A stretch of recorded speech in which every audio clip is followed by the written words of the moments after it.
はいどうも、キスケです。今回はバージョン1.2最新版おすすめ工場 S ランクキャラクター解説していこうと思います。バージョン1.2の開始と同時にサマープレゼントという報酬を受け取れると思うんですが、なんと工場 S ランクキャラクターを1体無料でゲットできます。太っ腹すぎますよね。なので今回の動画ではどの工場 S ランクキャラがおすすめなのかというのを皆さんの手持ちキャラと照らし合わせながら解説していきます。このキャラ持ってるならこのキャラを取っておくべきだよねみたいなことです。さらに凸のおすすめ度も同時に解説していきます。この動画1本で全てわかるよう解説しますんでね、よければ最後まで見てってください。気になる点や皆さんのおすすめキャラクターなどあれば気楽にコメントしてくださいね。それでは行きましょう。それではまずサキリから。確保おすすめ度は星5、一凸おすすめ度は星5です。持っていないなら確保必須となります。サキリはバイレールスキルで集敵、 EX レール集結で攻撃力バフ、さらにサポートスキルを解放することで敵の防御力をダウンさせる効果まで持つ超万能サポーターです。 HP 回復以外のサポートならサキリ1人で解決します。おすすめ覚醒効果に関しては覚醒4と覚醒5が非常に強力。覚醒4は EX レール集結を発動するとサキリ以外のチーム全員の攻撃力をサキリの基礎攻撃力 30% 分増加させるというもの。もともと強力な集結がさらに強化されるというものです。無凸は持ってるけど一凸はしていないという人もこの覚醒効果を目当てに凸してあげてもいいくらいだと思います。覚醒後はバイレールスキルで敵を浮遊させると EX レール集結が即座にチャージされクールダウンをリセットするというもの。こちらも強力です。特に軌道外領域のような雑魚敵がわらわら出てくるステージでは無類の強さを誇ります。優先度は覚醒4ですが覚醒後のために二凸するというのもありです。おすすめできるのは全鑑定士です。未所持なら最優先で確保しましょう。凸に関しても優先度が高め。特にレクイエムとの相性が完璧なのでレクイエムを所持しているなら他の未所持工場 S ランクキャラを無視してでも獲得して大丈夫です。続いてバイザン。確保おすすめ度は星2、一凸おすすめ度は星2です。おすすめできる人がかなり限られます。バイザンは敵に言霊を付与し自傷しながら戦うメインアタッカーです。付与する言霊によって単体戦か複数戦か切り替えられたり、通常攻撃を3回ヒットさせるたびに HP 回復できたり、低 HP の敵を即死させたりと単体性能が非常に高いですね。おすすめ覚醒効果に関しては覚醒1がおすすめ。スキルダメージとスキルのクールダウン短縮効果が得られるんで回転率が上がります。バイザンはどれだけ敵に言霊を付与するか、それによってダメージが変わってきますから覚醒1を解放するだけで扱いやすさがぐんと伸びます。おすすめできる鑑定士はナナリ、レクイエム、カオス、シンク、これら4体を未所持もしくは1体しか持っていない人です。 NTE ではすでに2パーティー要求されるコンテンツが存在します。軌道外領域ですよね。なので今後も2パーティー要求されるコンテンツが出てくると思います。よって最低でもメインアタッカーは2体以上持っていたいです。先ほど挙げたナナリ、レクイエム、カオス、シンクのようなメインアタッカーを持っていない、もしくは1体しか持っていないよという方は交換してもいいかもしれません。ただ今後もメインアタッカーはバンバン登場するでしょうし、バイザンがいないと機能しないキャラクターというのも今のところいませんから交換優先度は低め。凸に関しても同じ理由で優先度は低めです。続いてハソール。確保おすすめ度は星4、凸おすすめ度は星2です。ただこれは手持ちキャラによって優先度が変わります。ハソールはサンダースピードというスタックを貯めて EX レール集結でスタックを消費するサブアタッカーです。表に出る時間が短いですし、サポートスキルで延滞の時間を延長できますから、その辺の異能連関をうまく扱うキャラクターと相性がいいです。おすすめ覚醒効果に関しては、覚醒1と覚醒6がおすすめ。覚醒1はスタックを貯めやすくなりますし、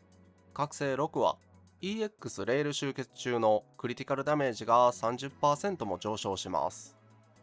ハソウルを使いやすくしたいなら覚醒1、ダメージを出したいなら覚醒6から選択しましょう。おすすめできる鑑定士はカオス、シンクを持っている人です。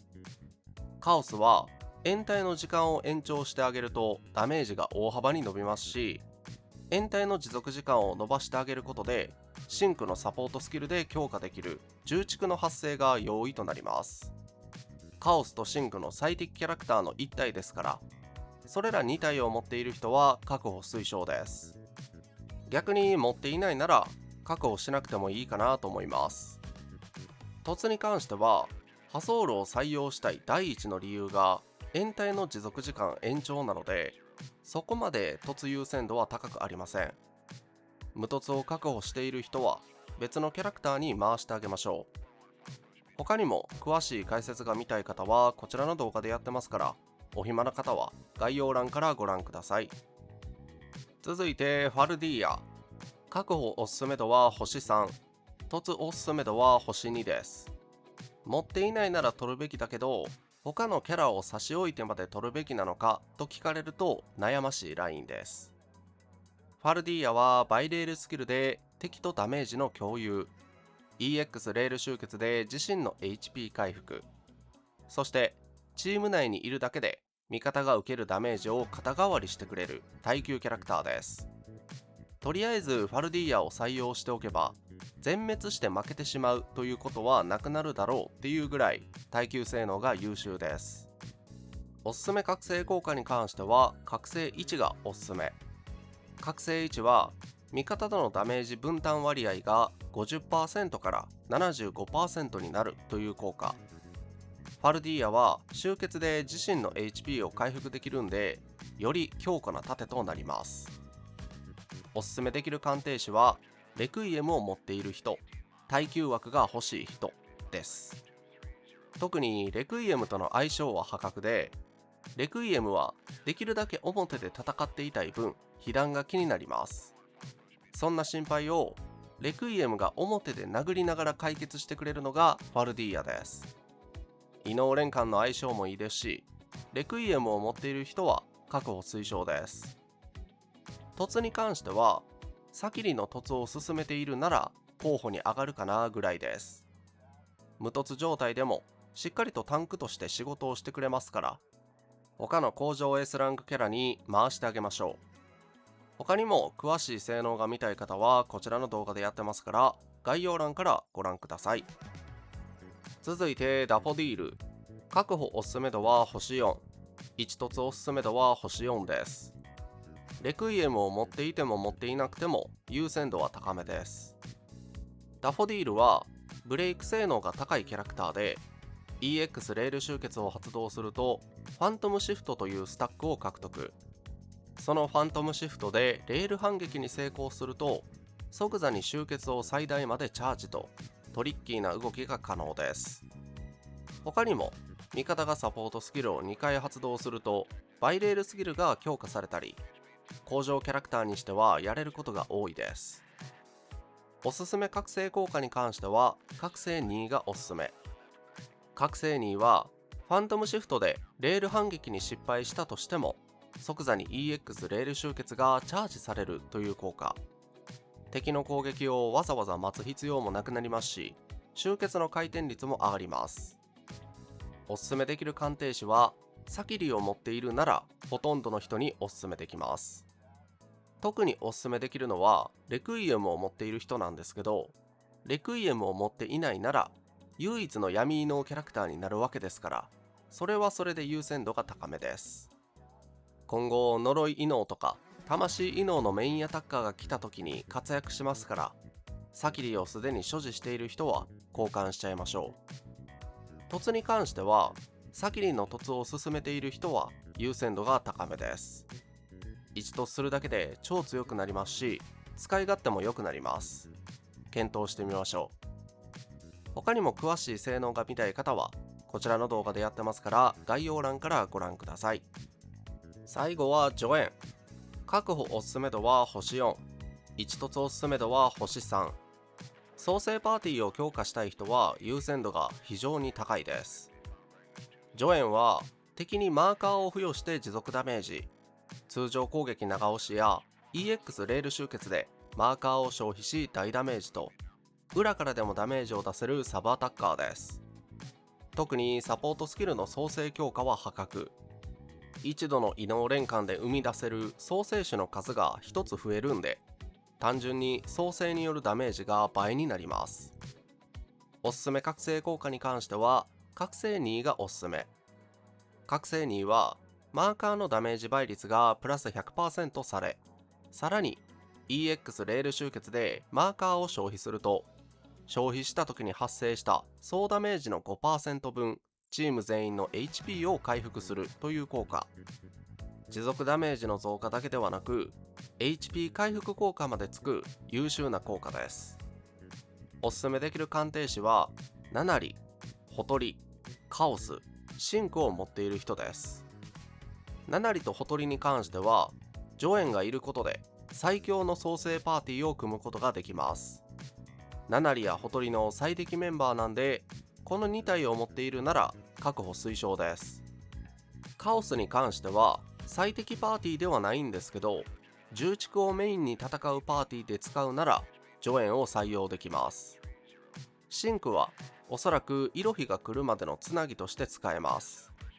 シンクは引いてイロヒは見送るみたいな人は確保して大丈夫です。凸に関しては優先度が普通。他の工場キャラクターをある程度確保していて、サキリの凸も進めているという人なら助演の凸が候補に上がります。回復できるようになるだけで優秀なんですけど、さらにマーカーダメージも増加しますからね。凸のために確保しても問題ありません。各限定キャラクターのおすすめ交換先を見やすくしてみました。7里を持っているなら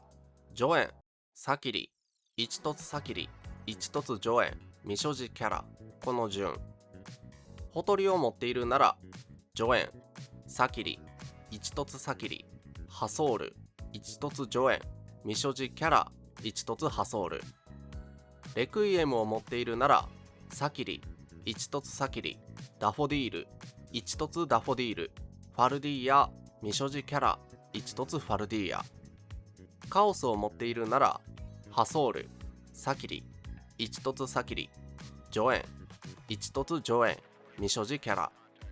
シンクを持っているならハソール、サキリ、一凸サキリ、助演、一凸助演、未所持キャラ。こんな感じでしょうか。ただ次に実装するイロヒの性能によっては助演の評価が変わる可能性があります。今まで助演が入っていた枠がイロヒに変更されるかもしれないということですよね。その辺は注意してください。いかがだったでしょうか。今回は手持ちキャラでわかるおすすめ工場 S ランクキャラクターでした。 NTE がリリースされてからまだ間もないですから、しっかりと工場キャラクターに役割があっていい感じですよね。特にサキリはまだまだ安泰ですかね。イロヒもサポーターで実装されますけど、属性が霊異能なんでね、相反する呪い異能サポーターは末永く活躍してくれることでしょう。皆さんは今回紹介したおすすめ工場 S ランクキャラクターに関してどう思いましたか。よければコメント欄で教えてください。このチャンネルではこれからも NTE に関する動画を上げていきます。この動画が良かったなと思った方は高評価で応援、チャンネル登録していただけると嬉しいです。最後までご視聴ありがとうございました。さよなら。